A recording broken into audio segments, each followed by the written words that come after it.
नमस्कार दोस्तों, आपका बोन डॉक्टर के अगले एपिसोड में आपका स्वागत है। ये है एपिसोड 2 नर्व इंजरीज का। अगर नर्व स्ट्रक्चर की एनाटॉमी देखें तो एपिन्यूरियल शीथ होती है which surrounds the peripheral nerve. Epineurium surround करता है group of fascicles to form peripheral nerve. Function होता है to cushion fascicles against external pressure.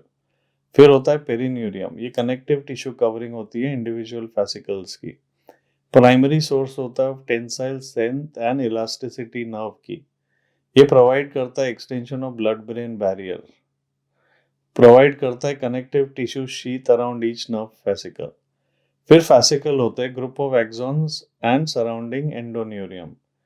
Endoneurium loose fibrous connective tissue होता है कवरिंग एक्सॉन, पार्टिसिपेट करता है स्वान शेल ट्यूब बनाने में। फिर माइलिन होता है made by Schwann cell, insulates axons to increase conduction velocity. Conduction occur करता है नोड्स ऑफ रैनवियर पे। फिर न्यूरॉन सेल होता है, ये सेल बॉडी होती है, metabolic centre that makes up less than 10% of cell mass. Axon primary conducting vehicle होता है, डेंड्राइट्स थिन ब्रांचिंग प्रोसेसेस होते हैं जो इनपुट रिसीव करते हैं फ्रॉम सराउंडिंग नर्व सेल्स। तो अब हम नर्व इंजरी की क्लासिफिकेशन में जाते हैं। तो सेडन क्लासिफिकेशन में न्यूरोप्रैक्सिया ये सेम होता है Sunderland first degree classification, focal nerve compression, nerve contusion या स्ट्रेच होता है, लेकिन ये रिवर्सिबल कंडक्शन ब्लॉक होता है विदाउट वेलेरियन डिजेनरेशन और प्रोग्नोसिस अच्छा है। पैथोफिजियोलॉजी होता है usually caused by local ischaemia. Histopathology बताती है focal temporary demyelination of the axon, but axon intact रहता है। Endoneurium remains intact. Physiological studies में नर्व कंडक्शन वेलोसिटी स्लोइंग होती है या कंप्लीट कंडक्शन ब्लॉक होता है, लेकिन फिब्रिलेशन पोटेंशियल नहीं होते। प्रोग्नोसिस देखें तो रिकवरी प्रोग्नोसिस का एक्सेलेंट है। फिर सेकेंड डिग्री होता है एक्सॉन्टेमेसिस, ये सेम है Sunderland second to fourth degree. Incomplete nerve injury होती है, मोर सिवियर होता है न्यूरोप्रैक्सिया से। एक्सॉन और माइलिन शीथ डिसरप्शन होता है, ये लीड करता है to focal conduction block with Wallerian degeneration. ये variable degree of connective tissue disruption होता है इसमें। ईएमजी में देखें तो फिब्रिलेशन और पॉजिटिव शार्प वेव्स आती है ईएमजी पे। प्रोग्नोसिस में अनप्रेडिक्टेबल रिकवरी होती है। फिर होता है न्यूरोटोमेसिस, ये एनकम्पास करता है Sunderland fifth degree. Complete nerve division होता है with disruption of endoneurium. Pathophysiology देखिए तो all connective tissues disrupted, focal conduction block होता है with Wallerian degeneration.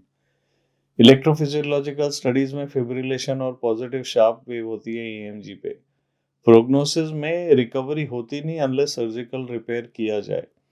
Neuroma formation होता है प्रॉक्सिमल नर्व एंड में, और ये क्रॉनिक पेनफुल एपिसोड्स का सोर्स हो सकता है। तो ये आप देख सकते हो अभी टेबल सडन क्लासिफिकेशन का। न्यूरोप्रैक्सिया में माइलिन नहीं इंटैक्ट रहता, एंडोन्यूरियम इंटैक्ट रहता है, वेलेरियन डिजेनरेशन नहीं होता है।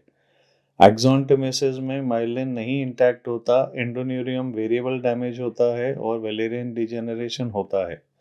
न्यूरोटोमेसिस में माइलिन नहीं इंटैक्ट होता है, एंडोन्यूरियम नहीं इंटैक्ट होता, वेलेरियन डिजेनरेशन होता है।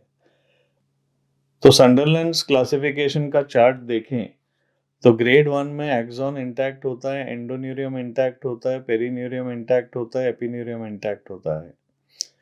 ग्रेड 2 में एक्सॉन डिसरप्टेड होता है, एंडोन्यूरियम इंटैक्ट होता है, पेरिन्यूरियम इंटैक्ट होता है और एपिन्यूरियम इंटैक्ट होता है। ग्रेड 3 में एक्सॉन डिसरप्टेड होता है, एंडोन्यूरियम डिसरप्टेड होता है, पेरिन्यूरियम इंटैक्ट होता है, एपिन्यूरियम इंटैक्ट होता है। ग्रेड 4 में एक्सॉन डिसरप्टेड होता है, एंडोन्यूरियम डिसरप्टेड होता है, पेरिन्यूरियम डिसरप्टेड होता है और एपिन्यूरियम इंटैक्ट होता है। ग्रेड 5 में एक्सॉन डिसरप्टेड होता है, एंडोन्यूरियम डिसरप्टेड होता है, पेरिन्यूरियम डिसरप्टेड होता है और एपिन्यूरियम भी डिसरप्टेड होता है।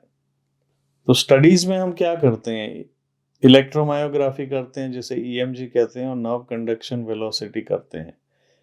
तो आज का एपिसोड यहीं खत्म होता है। अगर आपको पसंद आया हो तो लाइक बटन दबाइए, शेयर बटन दबाइए, और हमारा एपिसोड देखने के लिए बहुत बहुत धन्यवाद।